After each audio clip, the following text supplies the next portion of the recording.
In a world where problems loom around every corner, how do we rise up to meet them? We all know that simply avoiding our problems never works. It's like trying to wish away a stubborn cancer. But fear not, my friend. Here's hope. In today's video, we'll reveal the systematic and logical approach to problem solving that will change your life forever. Get ready to unlock the secrets of conquering life's greatest challenges in a truly dramatic fashion. So sit back. Approaching an issue from a different perspective, an excellent method to get the most of an experience, is to look at an issue from several angles. You can use your creative problem-solving abilities for the rest of your life. Everyone encounters difficulties along the road.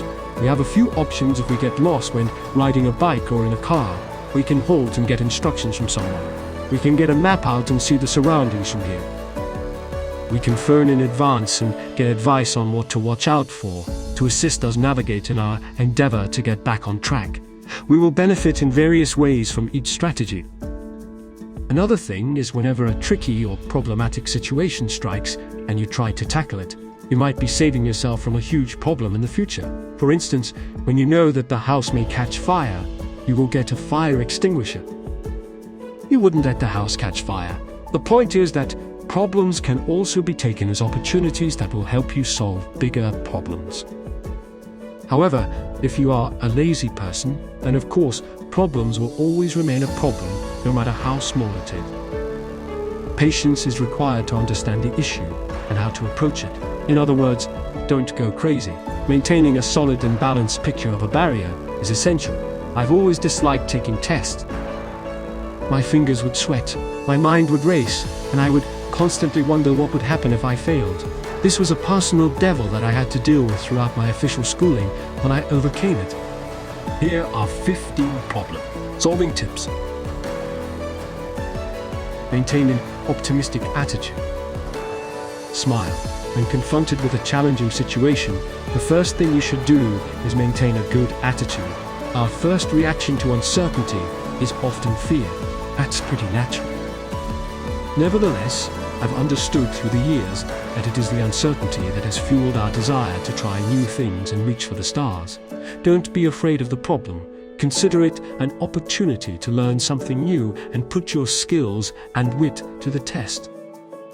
It is difficult to accomplish with deadlines and pressure, but maintaining a cheerful attitude will go a long way toward making each issue less intimidating. Understand the problem. I recall numerous classes when my peers were perplexed. Despite the fact that we did not understand an important point during the lecture, no one asked a single question. Why? A lot of it stems from the fear of appearing foolish.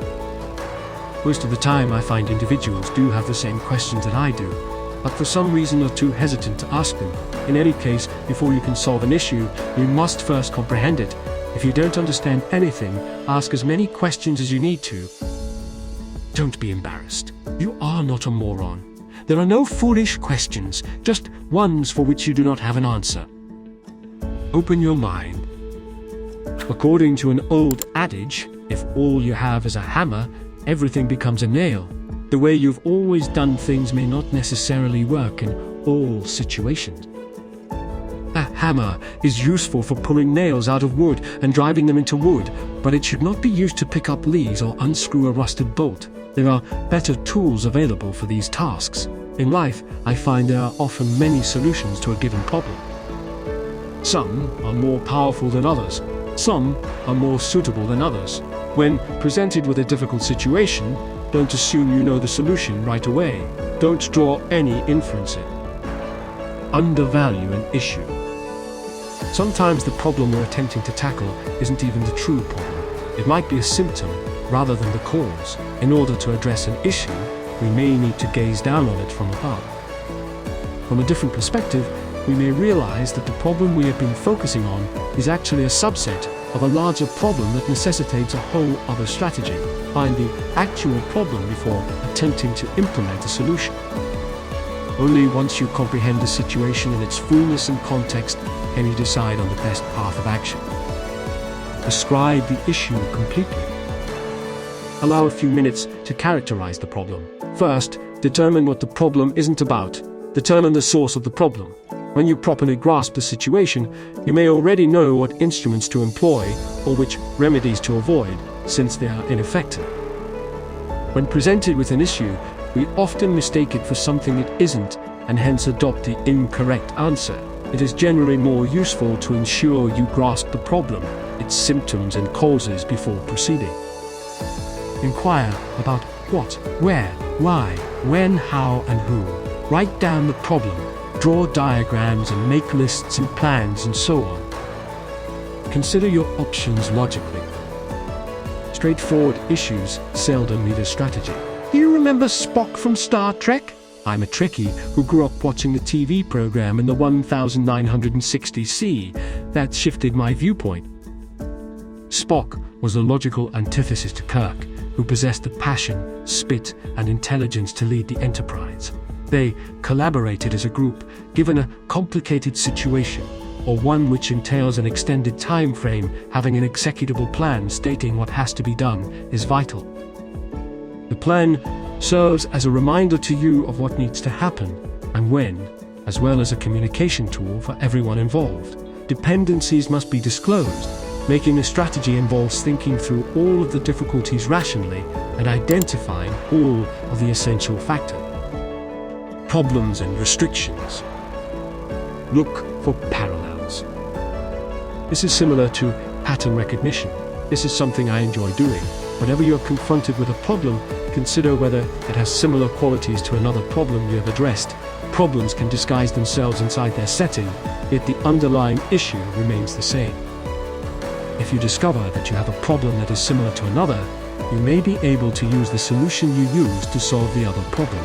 This is very effective when combined with the prior advice.